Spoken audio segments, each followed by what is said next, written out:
अस्मिताज किचनमध्ये आपल्या सगळ्यांचं स्वागत आहे। आज मी एक स्पेशल रेसिपी बनवणार आहे, ते म्हणजे ब्लॅक फॉरेस्ट केक। चला तर आपण केक बनवायला सुरुवात करू। सगळ्यात आधी आपल्याला एक चॉकलेट प्रीमिक्सचा बेस बनवून घ्यायचा आहे आणि त्याच्या लेयर बनवायचे आहेत। मी एक लेयर करत आहे। लेयर झाल्यानंतर आपल्याला एक केक बोर्ड घ्यायचा आहे आणि त्याला बीट केलेली व्हिप क्रीम लावायची आहे आणि वरतून आपण जो लेयर कट केलता तो ॲड ठेवायचा आणि त्याला वरतून क्रीमनं कोट करायचं आणि त्याच्यावरती आपल्याला टाकायचं आहे स्ट्रॉबेरी सिरप आणि थोडे चॉकलेट म्हणजेच कॅडबरी आणि परत तीच प्रोसेस आपण करायची आहे।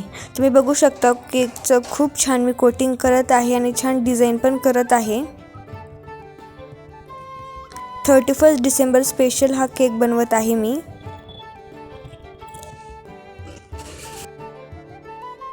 तुम्ही बघू शकता चॉकलेट सिरपनं मी ह्याला बॉर्डरला डिझाइन करत आहे आणि नंतर व्हिप क्रीमनी डिझाइन करत आहे। 31 डिसेंबर स्पेशल केक झालेला आहे आपला ब्लॅक फॉरेस्ट केक। खूप छान केक दिसत आहे। लाईक शेअर आणि सबस्क्राईब माय चॅनल। थँक्यू।